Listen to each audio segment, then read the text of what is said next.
Bonjour à tous, Louis-Éric Hervé, secouriste Croix-Rouge. Bienvenue dans cette nouvelle vidéo. Nouvelle vidéo où j'ai décidé de témoigner d'un événement qui m'est arrivé en tant que secouriste où j'ai failli perdre la vie sur un AVP. Alors un AVP, c'est quoi? Ça veut dire accident de la voie publique. C'est un accident de circulation concrètement, accident de voiture. Ça s'est passé il y a quelques années. J'étais de garde chez les pompiers, je ne sais plus quelle caserne exactement, et on est parti en intervention. On a été sonné, comme on dit chez les pompiers. Donc quand on est sonné, c'est qu'il y a le ronfleur, c'est les haut-parleurs qui nous appellent. Chacun a sa sonnerie, donc on est sonné. On a été sonné, on a décalé sur un AVP, c'est-à-dire qu'on est parti sur accident de circulation. Quand il y a un accident de circulation sur voie rapide, les pompiers de Paris, ils ont une organisation qui est géniale. Enfin, moi, je la trouve géniale. Je trouve qu'ils sont super au top là-dessus. Ils envoient un véhicule dans chaque sens. Donc, dans le sens où il y a l'accident, ils envoient systématiquement, ils font en sorte qu'il y ait un fourgon qui parte, un fourgon de balisage qui va s'arrêter en premier, juste avant l'accident, de façon à pouvoir fermer la voie et baliser.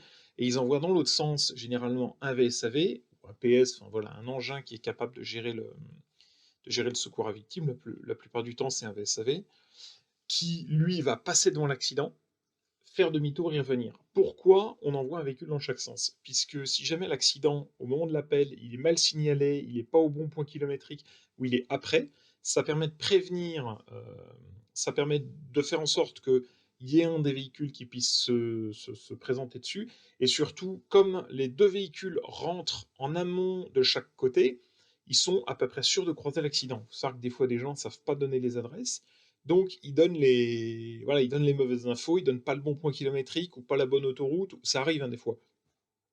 Et le fait d'avoir des véhicules qui partent de plus loin pour se retrouver au même endroit, on est normalement à peu près sûr de trouver l'accident.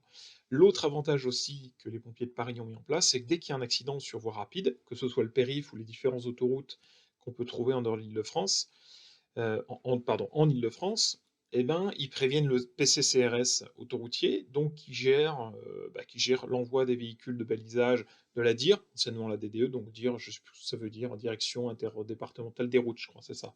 La DIRIF, comme ils disent, Direction interdépartementale des routes d'Île-de-France. Et ils envoient également la police ou les CRS autoroutiers pour intervenir, faire les premières constatations. Donc là, on décale sur un AVP, on a notion de je crois qu'il y avait 4 ou 5 véhicules quand même, donc un gros AVP. Moi, je pars en premier moyen, hein. Donc je pars avec un autre fourgon qui lui était dans le bon sens, moi je suis dans le mauvais sens. Donc évidemment, ce qui se passe, c'est que nous, on arrive face à l'AVP, on voit l'AVP de l'autre côté. Le temps de faire demi-tour, il y avait eu plein de véhicules qui étaient arrivés, il y avait eu la police qui s'était présentée, il y avait eu l'ADIR qui s'était présenté, le fourgon évidemment qui partait avec nous, qui s'était présenté en premier. On se gare, nous, devant l'AVP, commence à traiter, à faire le bilan des premières victimes. Moi, je me mets en relation avec le chef d'agré qui avait pris le COS. Hein, c'est un terme COS, ça veut dire commandant des opérations de secours. C'est le chef simplement sur place. Hein, c'est celui qui chapeaute l'ensemble du dispositif. Il me fait le topo, il m'explique, il nous confie une victime dans une des voitures. Les chocs, finalement, c'était un AVP enfin, c'était un AVP corporel, donc quand on dit qu'il y a du corporel, c'est qu'il y a des victimes, mais c'était pas un AVP grave. Voilà, il y avait 4 ou 5 véhicules, il y en a un qui a freiné, et puis les autres lui sont rentrés dedans. Donc ça n'a pas non plus, ça a pas tapé très fort.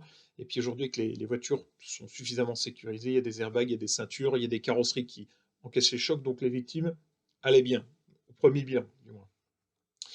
Et donc, nous, on avait une victime qui se plaignait de douleurs cervicales, on commençait à l'immobiliser, on commençait à techniquer. Et alors, vous allez me dire, ouais, il a failli perdre la vie, qu'est-ce qui s'est passé? À un moment donné, on était en train de techniquer, donc l'accident s'était produit sur la voie la plus à droite, c'était une autoroute où il y avait 3 voies. Et le balisage, les baliseurs, donc les CRS et l'ADIR, avaient eu la présence d'esprit de fermer la voie de droite et la voie du milieu, et de faire passer au compte-gouttes les véhicules sur la voie de gauche.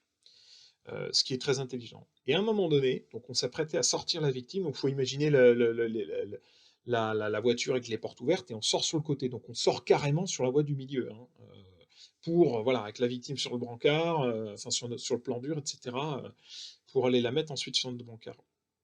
Et à ce moment-là, j'entends pa pa pa pa pa pa pa pa pa, et je me retourne, et je vois une camionnette, un espèce de camion avec dans lequel on pouvait mettre du chargement arrière, avec une benne, hein, qui aurait pu transporter des gravats par exemple, un type qui était une main sur le volant et l'autre main comme ça en train de prendre des photos, hein, donc bras tendus, hein, complètement penché vers nous, en train d'essayer de voir ce qui se passait. Voilà, il avait décidé qu'il prendrait sa photo. J'ai eu le temps de voir cette moi, voilà, de prendre l'image et donc le type s'est complètement déporté vers nous et il a failli tous nous tuer, pardon et ce qui nous a sauvés ce jour-là, c'était que les CRS avaient fermé une voie de plus. Donc le gars s'est complètement déporté sur la voie, il a shooté tous les cônes, hein, tous les cônes. Il s'est pas arrêté évidemment, hein, il s'est barré fissa. Évidemment, vous allez penser avec un comportement pareil, généralement, il assume pas derrière.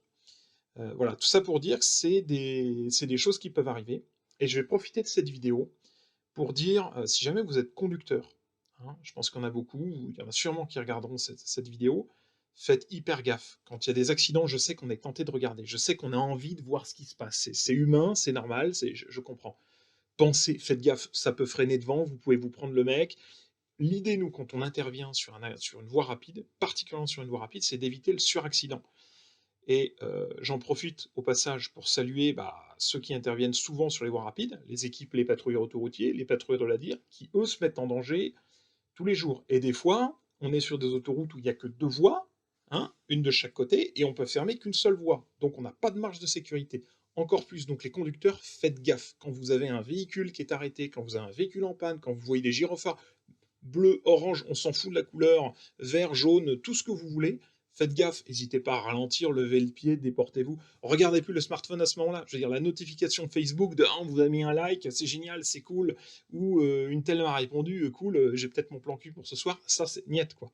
À ce moment-là, vous êtes concentré sur votre conduite. Donc je le dis à vous, parce que là, ce qui aurait pu se passer dans l'accident que moi j'ai vécu personnellement, on aurait pu tous être shootés. Donc quand je dis titre de la vidéo, j'ai failli perdre la vie, c'est pas j'ai failli perdre la vie, c'est on a failli perdre la vie. La victime qui était encore en vie, accidentée, aurait pu perdre la vie. L'équipe de secours Croix-Rouge, les pompiers qu'il y avait, les policiers qu'il y avait à ce moment-là, il y avait également des panneurs qui étaient pas loin. Euh, voilà, on aurait tous pu perdre la vie. Et je peux vous dire que si jamais un jour vous faites pas gaffe, vous shootez une équipe de secours complète, ou même un pompier, même une personne, juste parce que vous avez une photo, vous avez voulu prendre une photo, je pense qu'à porter sur la conscience, ça va être un peu compliqué. Ça va être un peu lourd, donc voilà.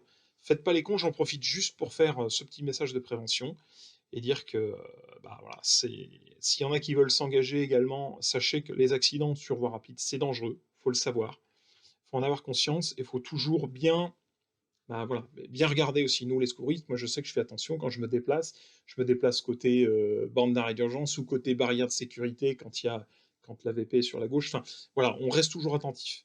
Et donc, ce que je vous demande, vous, si vous êtes automobiliste et que vous conduisez régulièrement, surtout sur des voies rapides, faites gaffe, quoi. Quand il y a un gyrophare, quand il y a un truc suspect, levez le pied, vous avez un doute, décalez-vous. Voilà, vous allez perdre quoi, quelques secondes, vous allez réaccélérer hier, vous serez peinard. Voilà, vous n'aurez pas sur la conscience un mort parce que vous aurez shooté un véhicule. Voilà, j'en ai à présent fini avec cette vidéo. J'espère qu'elle vous aura plu. N'hésitez pas à mettre vos commentaires en dessous, sous la vidéo. Et je vous dis à bientôt pour de nouvelles vidéos. Ciao!